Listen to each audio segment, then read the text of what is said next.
Welcome to Green Carpet Interviews. Let's get into the show.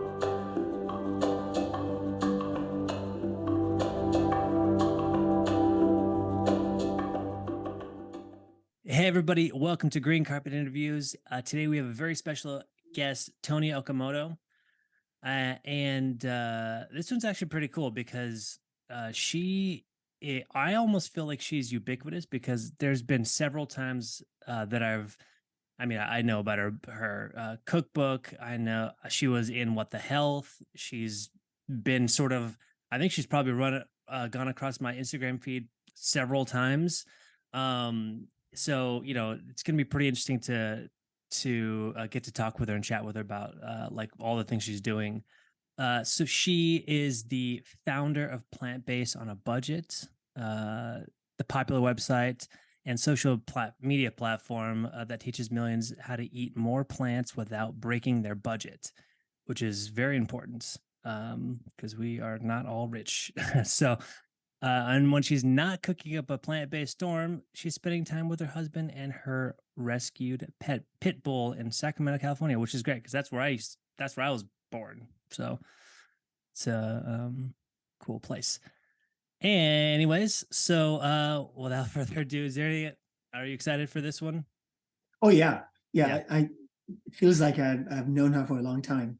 Just seeing, I love the freestyle that she has about her. She reminds me of a couple of other very well-known chefs and vegan folks. It's just amazing. Yeah, so I'm looking forward to talking to her.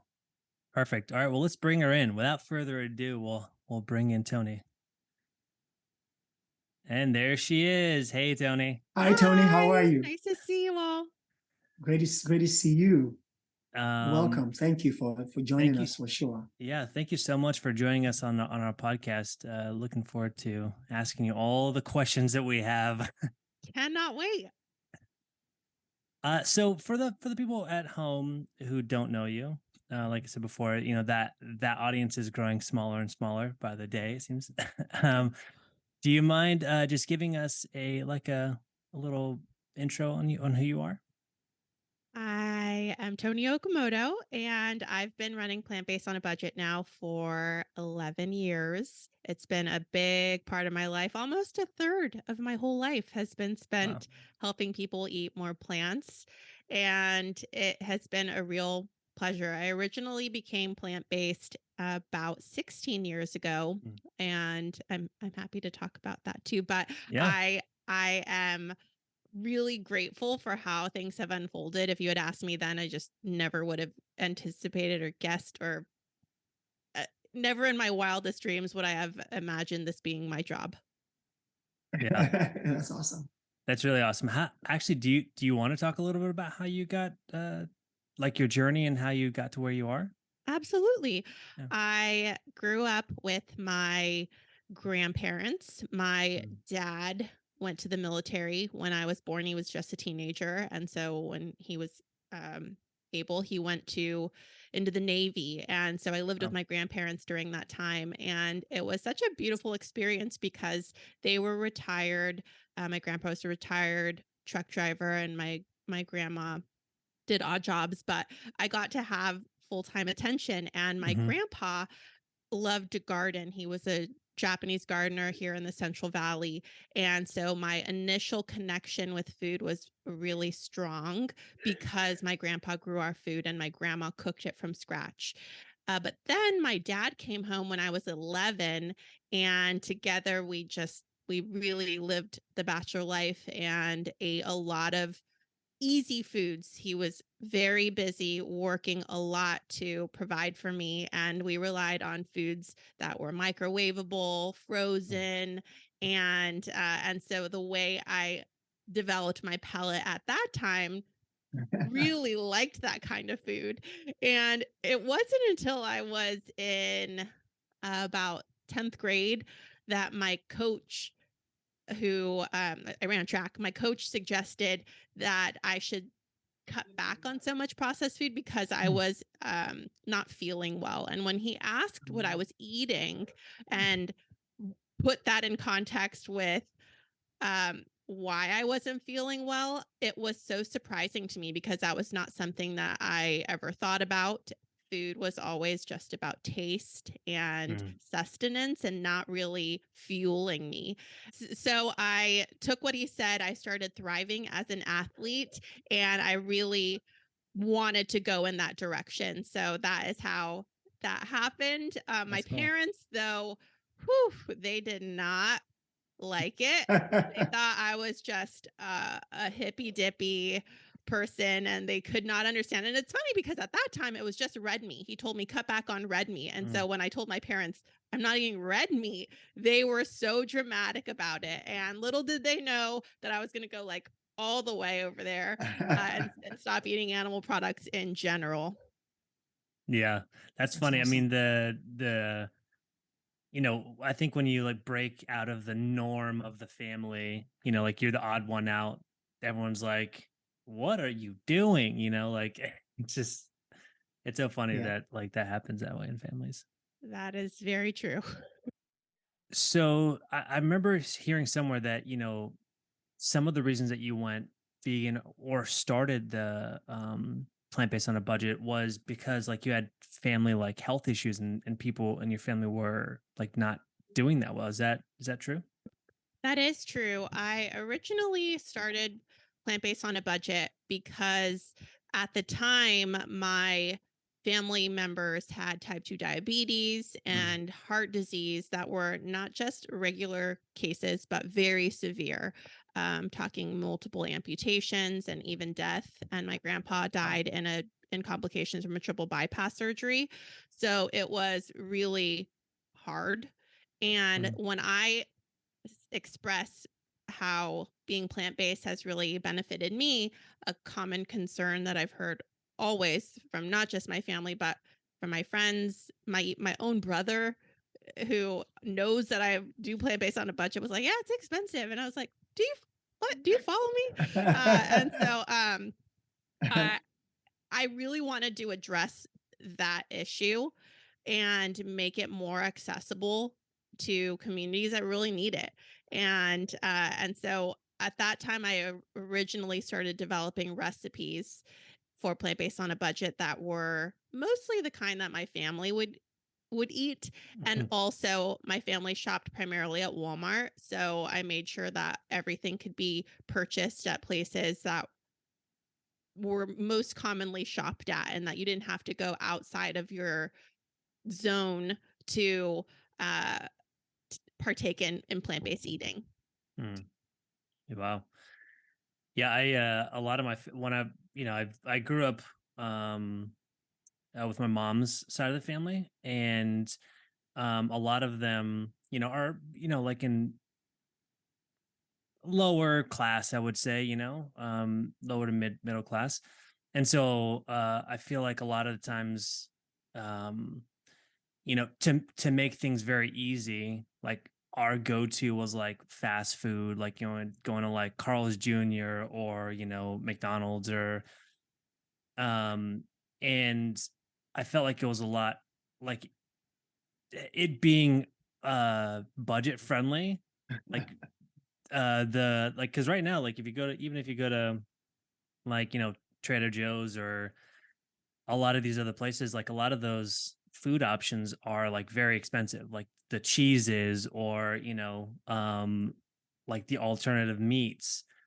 Um, so I mean, I can definitely see how people would think that, going plant-based would be extremely expensive because on some level it can be. So like how do you sort of combat, or, how do you talk to those people who already have the thoughts about like that plant-based is very expensive, and like how do you approach that? Well, the interesting thing is that marketing is so impactful. And when you Mm. have these big companies with big budgets telling us that it's the most affordable option to go through the dollar, go through the drive through and get some dollar menu, that sticks with you. Yeah. And on the flip side, we haven't been taught about how affordable and versatile things like lentils and beans and rice and actually foods that our ancestors have been thriving on for many centuries, and we haven't been taught how to use those and how to cook for ourselves. And the connection, like I mentioned earlier, that those foods are what is going to nourish us and make us healthy and strong for a longer period of time. So I feel like it's such a sad thing that is a systemic issue that we automatically think of these more processed foods as the cheaper options because we grew up watching TV and because there have been whole campaigns for certain demographics that market that as the best option for us or the most economical. Mm. No, that's absolutely true. The marketing like kind of almost dictates everything, like who like the because everyone, everyone is, and we said this on this podcast before, but like media is just so prevalent, and whoever has the most dollars to throw at that, like, oftentimes wins. Absolutely. I feel like it's like also if I were to take my microphone right here and I was asking people on the street, like, where do you get your calcium? Everybody would say meat. Sorry, not meat. Dairy, Mhm. milk, because of the the Got Milk marketing campaigns. Like they just really hit us hard when we were so impressionable, and now we think of milk versus spinach That's right. as our calcium source. Yeah, it's so crazy. I mean, yeah. I mean, how do we like fight that? I mean, how do we start to change the paradigm here a little bit? Education is so extremely important, and if we could start that at a younger age, and I know that there are a lot of initiatives to make that happen, but uh, for me, I like to do the math and show how Mm, if you think beyond one meal Right. and think about if you're going grocery shopping and you're spending, we'll say for me, $35 for the week's worth of food. And I have a free meal plan on Plant Based on a Budget that shows um, that if you have all of the food for only $35, you can really make that work. And if I were to go to fast food, I have a big appetite. I eat three things minimum off of the dollar menu. So that's $3 per meal. And that mm, doesn't get me far when I'm eating out that often. And also, if I'm buying boxed foods are more expensive now. And I was just actually looking at the consumer index report of foods that have not changed as much in price over the past year. And foods like oats and potatoes and beans have not changed a mm, lot. So you can still buy a pound of beans for $1. You can go to Dollar Tree, and it's $1.25 there now, but $1.25 a pound of beans, and those expand times three. And mm, in with that big giant pot of beans that you made, you can then put that in some pasta with some pasta sauce and some frozen veggies. You can mm. eat that with some rice in a burrito. You could put it in a wrap. Like they're so versatile, they're so healthy, they're so affordable. And I think people just need to learn that those are options that don't take a lot of time. Maybe there's some initial time up front, and it's definitely more than going through the drive through, Mm. but it's worth the investment when we think about the health of our children and the health of us being around for our families. Yeah, Good point. I definitely. like that. Now, I noticed also that you have a few names in your life that I've come across. I know there is a Jack. I thought I heard a Jack at some point, but I'm not quite sure. I know Paul. And I also have Alfonso, because I think it was very critical regarding your cookbook, having Alfonso with you. Could you tell us more about what he did for you and how that really helped get that message out? Because clearly you've done a lot of work when it comes to really marketing that book and marketing that plant-based on the budget meal? So there is Paul. That's my husband. He's very Ah, supportive of my work. Uh, maybe maybe instead of Jack, you're mentioning Eddie, who he's it might be, barking in yeah. the background, but he's like my baby. I Ah, love him so dearly. oh, got it. And then Alfonso has been part of the Plant Based on a Budget team since 2019, Oh, nice. and his story is so interesting.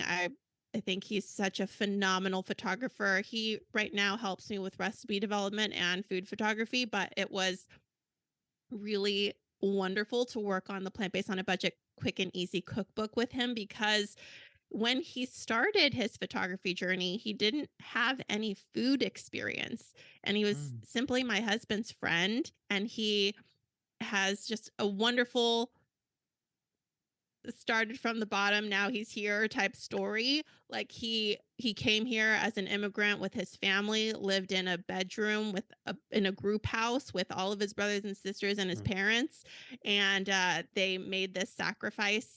He lived undocumented for a long time and has DACA now, but it was just such a a hardship, and his attitude about it was positive the entire time, even despite all of the Wow. obstacles. And he put himself through college. He paid for it himself and just took classes here and there. He graduated around the same time I did, when we were about in our 30s, late 20s, early 30s. And so it it's such a beautiful story. And after college, he was doing odd jobs, had a camera, liked to take photos, and my husband was like, he really needs some work. Would you think about hiring him? And I was like, well, does he have any food photography experience? He's like, well, no. And so I talked to Alfonso on the phone and I said, like, do you have any Instagram photos that you've taken? Like, out at a restaurant, you took your phone, took a picture of the burrito or whatever, and he was like, "No, actually, I don't really. I have some landscape and some real estate photography." So anyway, I gave him the opportunity, and he learned really fast. He's self-taught, and all Mm. this time later, he's now working with me full time, and he does all of my big food photography projects. He's super dedicated to his craft, extremely talented, amazing, hardworking, and I feel so fortunate to have someone like that on my team, and who's just has such a positive attitude in life. That's awesome. That's great. That's great. Yeah, because I saw quite a bit of the photos Oh, in your cookbook, and I thought, wow, that's amazing. Just very well done. thank Clean, you. with a very nice bright colors and nice backgrounds to them. Very nicely It, done. it's Yeah. so hard to do that style of photography because a lot of food photographers, so for anybody listening who may have not seen his work in my book, it's different than what's on my website.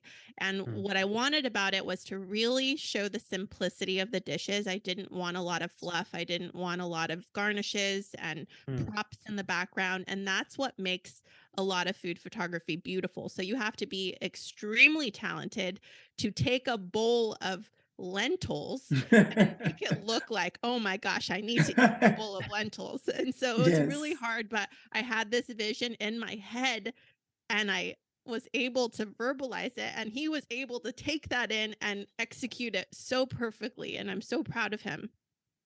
Yeah, it's interesting. That's really cool. That's what it felt like for me, because it was like, Mm. wow, it seemed like poetry. It's almost as though he interpreted what you're doing Mm. in your kitchen when you're designing the food to really bring it out. And I thought that's really amazing. Just the synergy between both of you must be amazing. Thank you. I really appreciate that. And I'm going to tell him you said that's going to make his whole day. It's really great. Yeah. That's really awesome. It's really cool to have like a good team, especially Right. for like doing, because it's doing everything alone is just rough. So having a really good team that you can trust and that are very good is awesome. I feel fortunate 11 years in to have what I have, but for the Mm. first like 9 years, I did everything by myself. And Wow. Yeah. I feel like the work of a person who is more creative and who ends up being able to do it full time seems very glamorous. It seems like, Mm, oh, that's so cool. You're an artist and you get to do this full time, whether you're a musician, whether you're a podcaster, whether you're a actor. But there's so much work that is very much not glamorous. oh yeah. That is between starting from scratch to wherever you end up. And so I feel so lucky now to have the support that I do. Yeah. That's awesome. Yeah, I spent like I've been in film since 2011, and I think when I first got into film, I thought the exact same thing, that it's going to be really cool, and I think in the very beginning it is really cool, and like you're seeing the actors and the sets and the lights are coming in, and you're like, "Well, what is this?" And then like after you've been doing it for 3 months, you're like, "Okay, yeah, it's just a regular day." I mean, I have to get up at a certain time. I mean, don't get me wrong, doing it is amazing, and I wouldn't want to do anything else. But it is different than what you would have imagined it to be when you first started, and it's not like how the movies make it seem like. So Yep. um, it's just kind of interesting. Yeah, you know, one of the things also, as I listen to some of your interviews that you've done, is I really like the idea, the way you make things very simple and doable for people. To me, that was just so amazing. And just why is it so important to you to make going vegan be so easy to do? Well, life is hard. So I really truly believe that life has its really hard moments, and sometimes the happier moments are less less than. So I would like to make as much of it as easy as possible for people. Mm, And I know that for me and for my family, even the harder something that the something harder that's not necessary becomes, the the harder it is to adapt those habits into your lifestyle. Uh-huh. And so I want to make it as easy as possible and as graceful as possible too. I feel like Mm, there's so much that I see, especially around January or the summer when people want to get fit. There's so much pressure to do this all or nothing type of thing, and it's not sustainable. It's hard, and then people beat themselves up when they fail. And so my journey was very, very, very gradual and slow, and I feel like giving that permission to people that it's okay to mess up and it's okay to mm, not eat plant-based sometimes, that is um if that is going to be the obstacle, like if it's all or nothing, I say it's okay to make that mistake, but then choose plant based again the next day, and then the next day, and the next day, until it becomes this big habit into your life. And I did that myself, and I've seen that work for a lot of people, instead of trying something 100% for a month and then going back and eating even worse than the way they were eating before. And I just feel like giving yourself that grace is important for long-term change. yeah, that's really important, I think, because I think especially with like really big changes to established habits that you've had for like your entire life is difficult to it almost feels like you're like depriving yourself of all of the things that you love in life, and then like when you go backwards you're just like you're backsliding so far back that you're eating things you would never have eaten before because you're just like binging now. Yes, also, I feel like that's an important thing to bring up, because in our heads, when we think about healthier eating, we make it out to be this bigger to do than it might be. And so you think, oh gosh, I have to give up all of these things. I have to stop eating all the food I love. I have to stop eating my cultural foods. And in reality, that's just not true. You can eat healthy and plant-based and still be true to your cultural foods and maybe make slight modifications here and there. But I'm Mexican and Japanese, and it's pretty easy for me to eat both of those foods.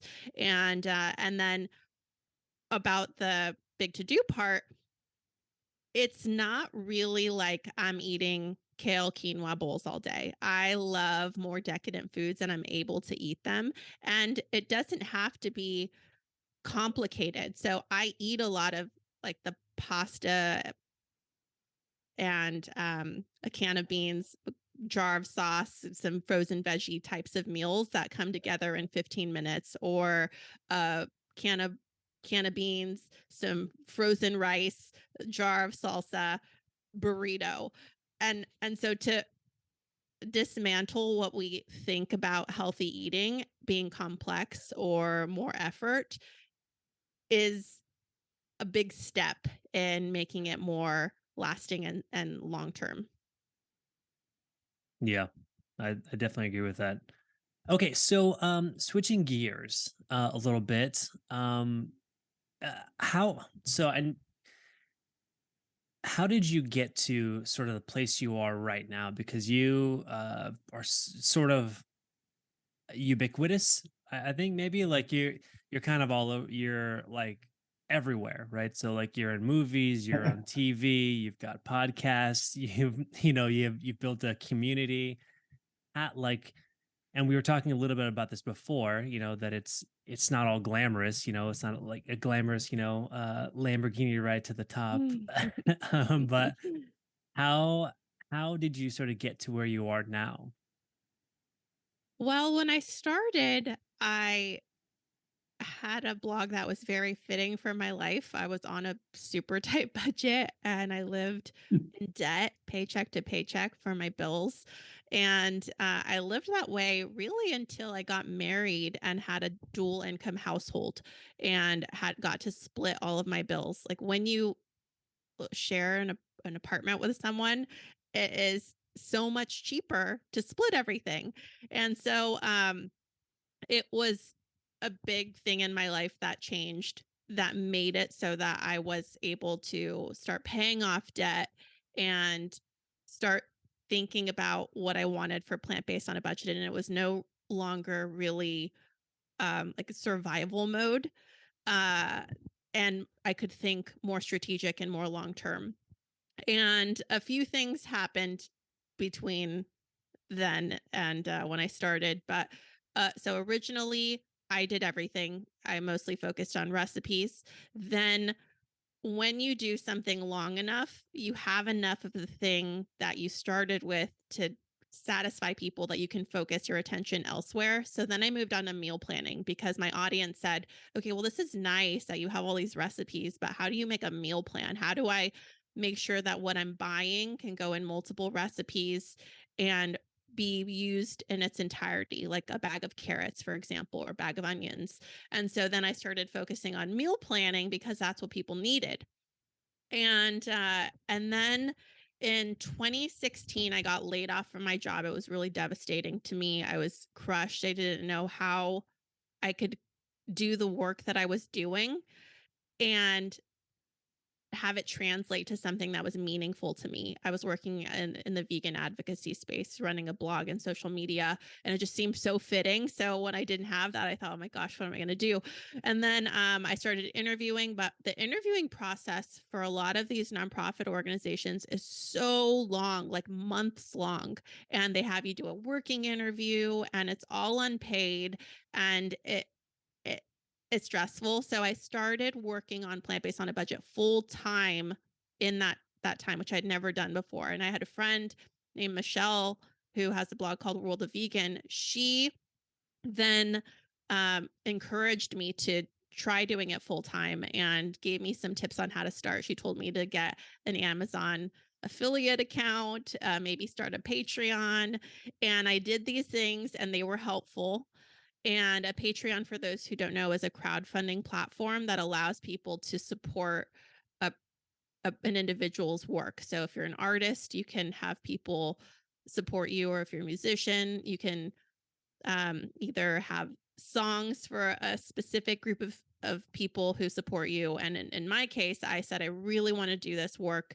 I need your help. And some people in my family and friends stepped up and gave me $5 a month or $10 a month. And that was super helpful. And at that time, I was able to use all of the extra time in my life to create more resources and to also try thinking about blogging as a business instead of specifically as a blog. And once you change your mindset to thinking, I am a hobby blogger, to I'm a CEO of my company, and my company is the business of blogging, it really changes a lot. And then I went back to school in 2016 and finished my college degree and studied management. And in school, I was able to role play like what if you did this type, if you started a nonprofit, this is what you could see your life like. If you started a business, this is what you could see your life like. And it just all started fitting together. And I was able to take what I was learning in school about business and managing people and directly apply it as I was building Plant Based on a Budget. And I hired my first person in 2018 for 4 hours a week, and it was life changing. I hired her. It was super scary. I had never invested. I was still in debt. And I was able to do so much more with 4 hours of my life back per week. And that's when I got the wow, I really need to grow this team so I can have more than 4 hours of my life back. And that is really the big transition for Plant Based on a Budget, was hiring my first person in 2018. Wow, that's crazy. The I mean, for sure, the idea of like getting your time back, so you can like focus and pivot to other things that are may be a little bit more like you can do better, if you yeah. That's really cool. What sort of prompted you to want to think about your like your blog as a business, as if you were the CEO? I had a friend who was a donor to my Patreon. I met him through swing dancing. I'm an avid swing dancer, and I met him. He gave me $12 a month, and I wrote him a thank you card and I sent it in the mail. And then I saw him swing dancing and he was like, I ran a business. If you ever want to talk about it, I'm happy to meet for coffee or something like that. And he at the time was already retired. And so I met with him and we spent multiple hours together, sort of talking through what a blog as a business could be. And we then met again where he helped me write up a SWOT analysis, to determine like what my strengths and what my weaknesses and opportunities and threats would be. He helped me put a 1 year, 3 year, 5 year plan together, and then how to make those goals happen. Like, okay, what am I going to do to make my year 3 goals happen? And what was really cool about it was that he also did his goals for me. So he helped me dream bigger than I thought on my own. I didn't have it in me. I had only worked in nonprofits or doing service-based work. Like I was a nanny, I cleaned houses, I worked at the mall and restaurants. And so when you have those experiences and you don't know anybody who has a lot of money, um, you don't know how to dream big. Like what is big to someone else who's used to having money is not the same as someone who I'm like, okay, pay my rent. That's awesome. If I could pay my rent, that'd be super cool. Um, and so he helped me dream extra big. And I appreciate that because now I can go back and be like, okay, in 2016, this was his goal for me and this was my goal for myself. And I have been able to meet our goals. So it's cool, one, to use your mind in that way to think about what you want for your future, and then have someone hold you accountable and help you dream bigger. Yeah, that's really cool. Uh, Getting out of the mindset of being the employee and going more into like what an entrepreneur is and how you can grow and reach a higher potential than you had before, right? Yes. Entrepreneurship is not for the faint of heart. And it does take a lot of um, patience and Mm, flexibility and being able to roll with the punches. But it does allow a lot of freedom, a lot of creativity. You get to paint your own picture the way you want it to be. And I appreciate those things and ultimately think that it's worth pursuing if you think that you can manage being flexible. I mm, know people who are like, meh, I need my monthly paycheck. I need my benefits. And when I started Plant Based on a Budget, I lived off of my credit cards and I had no healthcare insurance for years. So it's tough. And also, it's hard when you don't have people who totally understand your passion and want to support you. My parents thought I was taking a step backward in life, and they worked so hard to give me the opportunities that I have. And they were proud that I was in a full-time job and had healthcare benefits. And when I said, I'm not going to have any of those things anymore, they thought this is not the reason we did everything we did for you. And so it was hard, and I just had to believe in myself, and it and maybe have one or two people in your corner like I had Michelle and my husband at the time. So it is a challenge, and I I think it's totally worth it in the end if you can stick to it. And those first years can be a challenge for sure.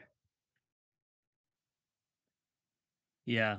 Do you want to speak to this, Chad? Yes, I wanted to say that I mean I totally relate to what you're saying because as you know, of course we have a couple of restaurants, vegan restaurants, and so wow, the first few years are definitely hard, and then after a couple of years, then we got into COVID times. It's just, and we've seen so many businesses just fold after COVID sort of relieved a little bit.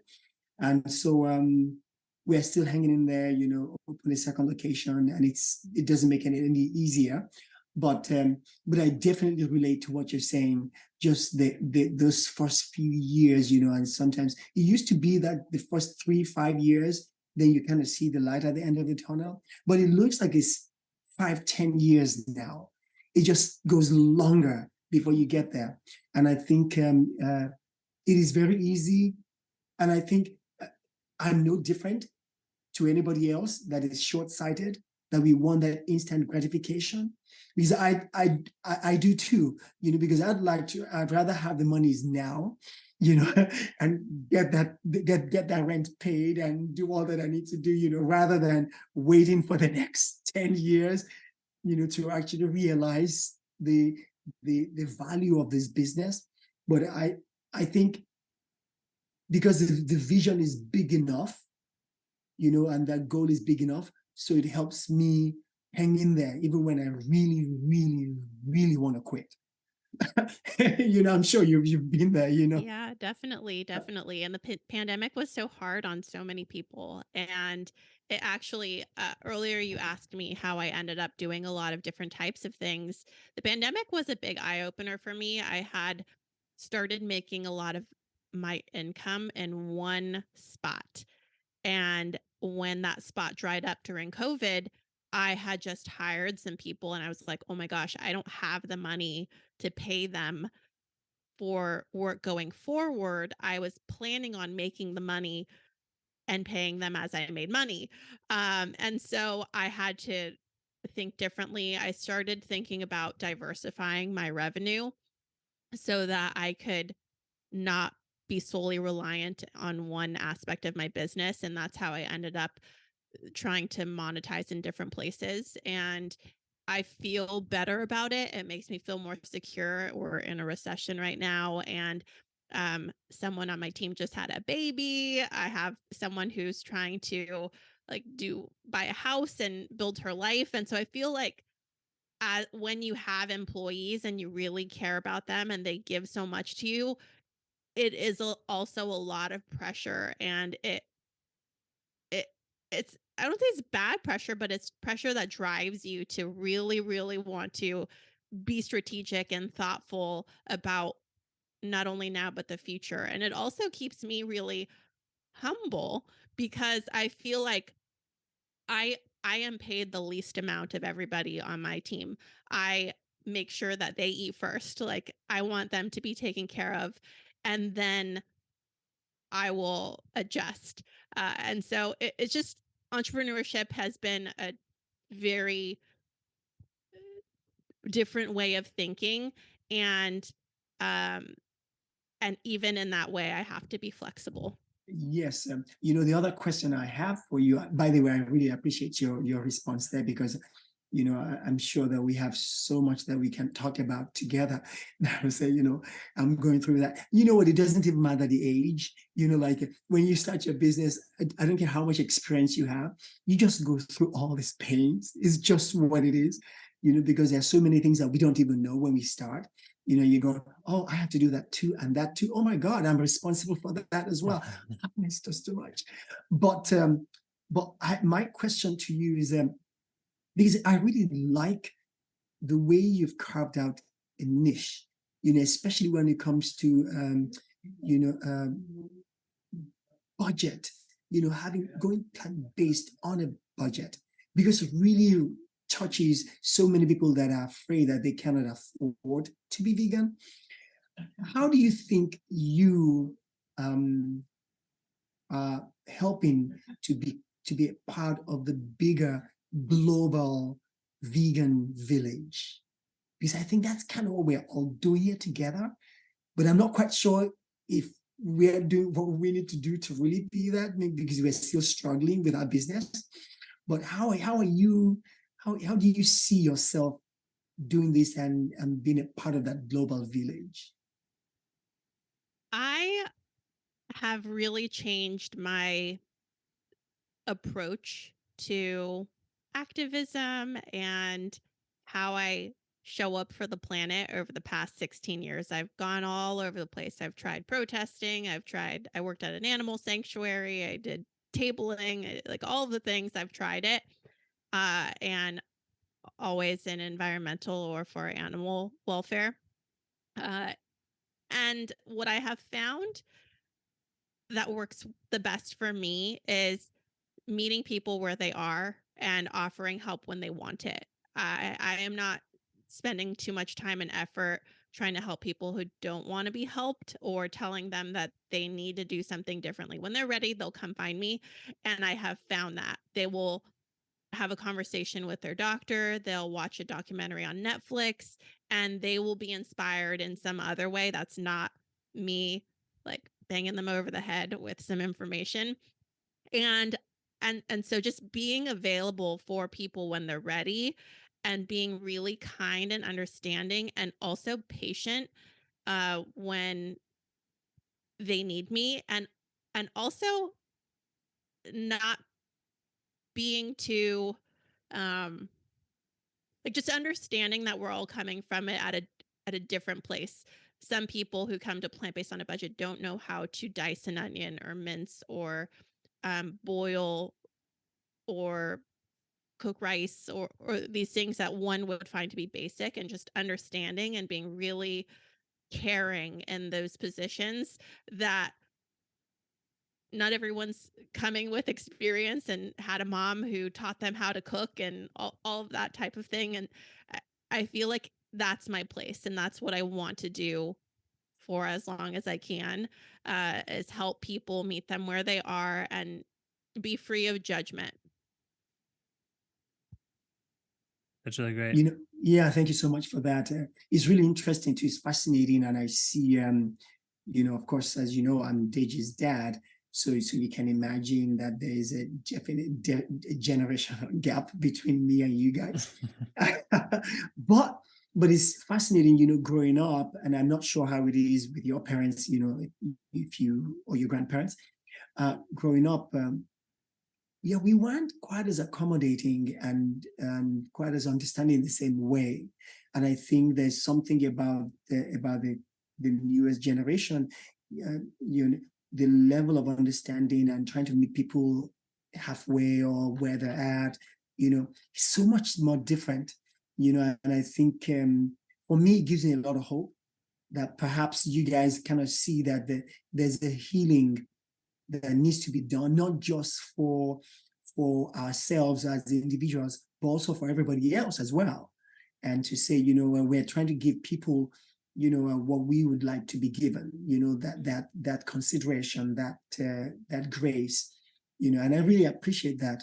And also be a part of this, even this podcast, for example, because I know a lot of people in my own generation may not necessarily want to be in a podcast, and they may also already have some very uh, rote opinions about issues that they may not necessarily want to be flexible, and so just being open and knowing that struggling through my own dogma within me to say, well, let me just hear this, and once I hear you guys, and I just keep learning, so wow, okay, cool, that releases one dogma that I've been holding, it's kind of cool. So I really appreciate that so much. And yeah. Thank you. I, I I love everything you just said. And I feel like if one stumbles into a space that is not so accommodating and has more judgment, those aren't your people. You can just unfollow, mute them, block them, and find your people. I know that in the vegan space, there are people with very aggressive approaches. That's not my jam. You can stay over there with that. But I want to make sure that people have a safe space to dip their toe in and not feel like they're going to be called a murderer or whatever for not being completely vegetarian, vegan at that point. Maybe they won't ever. Actually, 65% of my audience is non-vegetarian, and they're looking to incorporate more plant-based dishes. And I celebrate that, and the environment and the animals benefit from people eating less meat. So I think it's a great thing. And if anybody feels like what they see online is a more aggressive approach, just mute them. Yeah. Yeah, I can totally see that. Thank you so much. Yeah. It reminds me of there was somebody that was some business owner says that when I have competition down the streets, people doing similar things that I'm doing, but he says, but I'm certainly not crying when that car drives by my business, and they don't stop. He said, I don't cry because I know the ones that are going to come to me, they're still coming, so I don't have to worry about the one that drove past. And I thought, wow, that's very wise to not, to say, people who are going to they like what I do, they'll come. It's quite amazing. I do have one more question before we sort of wrap up, because I know you have to go. So what do you feel like your secret is in building a, a community around being plant-based? Like, how were you able to sort of amass like that? Because it's been going for a long time, and so what do you feel like the secret sauce is? For me, it's been being authentic and sharing what I feel comfortable sharing when I feel comfortable sharing. If I mess up or do things that are outside of what I say, um, I'm pretty honest about it. I say I'm very imperfect with being vegan, and I think sharing that helps other people understand that perfection is not the goal. Doing the least amount of harm is the goal. Mm. And so just making sure I stay true to myself in a world that seems really curated. Social media is not real life, and um, and I have a lot of boundaries in place, which I share. I say I don't feel comfortable sharing that. I don't post a lot of my personal life online. And if I do, it's like my garden, my dog, and not parts of my family that I choose to keep private. And there are people in my life that I respect and who don't want to be on the internet. And I respect the boundaries between real life and the internet, and I share that so people don't think a certain way about me based on the internet, if that makes any sense. Is To answer your question, it is showing up authentically and not trying to be what you think the algorithm wants you to be and what you think that people want you to be. That's really great. That's really good. Okay, so I know our time is coming to an end here, but I'm going to ask you a couple questions. One being, what sort of advice would you give to anybody wanting to, maybe eat more plant-based meals, or want to go fully plant-based just altogether? Um, what would you say? What would you say to them? Go at your own pace. It took me 4 years to go from stopping eating red meat to being vegan. And even then, I have been really laxed about reading ingredients sometimes on things like guacamole. Assume, okay, this vegan is guacamole, and then I'll have dairy in it, and I'll be like, oh darn, that's a bummer. Like, but I didn't beat myself up. I didn't say, well, hey, dairy, not vegan anymore. And there are lots of other things, both very conscious and very much unconscious, that have made it so that I am imperfect. And I still really, truly try my best to make sure that the decisions that I'm making are going to be beneficial to my body, to the animals, to the planet. And I just don't think we should think about perfection when we're eating vegan or striving to be more plant-based or vegetarian or whatever your goal is. I think we should try to do the least amount of harm in everything that we do. And for me, sometimes in an imperfect way, it would be buying used shoes that might have some leather on them versus buying something brand new manufactured for me. And it's a very controversial subject in the vegan community, but for me, I'm always looking to do the least amount of harm, even if it seems counterintuitive. That's great. It's really good. That's an interesting, uh, take, the last one you just said. I've never thought of it like that. So, It's I might get canceled after this podcast, but we'll see. um, all right. So, what are you working on at the moment?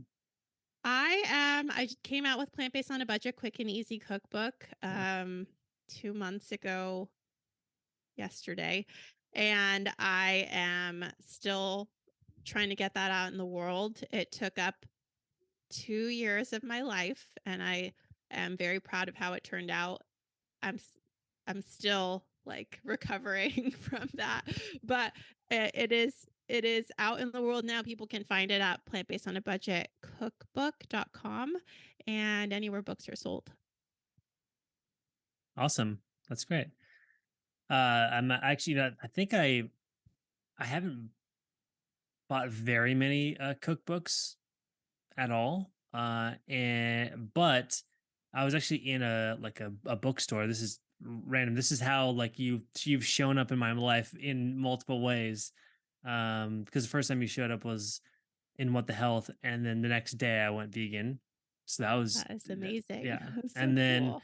uh and then I was trying to convince one of my other friends to be vegan, and I bought him a cookbook, and it was yours. It was What? yeah, it was yours, and he still has it, I think. That's so cool. So yeah, there's just like it's really interesting how you've shown up in my life in different ways. So anyways, so the last question is how can people find you? I am on social media at Plant Based on a Budget, and I am at plantbasedonabudget.com. That's awesome. Well, thank you so much, Toni, for coming on our podcast and giving everybody the good knowledge of everything that's everything that's in your head. So, Thank not, you for having me. I really appreciate it. Thanks for all the good work that you two do in the world. I appreciate that too. Thank you all so right. much. It's so great. Thank you. Okay. Bye. So we just had Toni Okamoto on.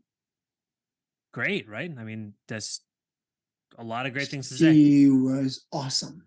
Yeah. Awesome. Yeah. What an amazing person.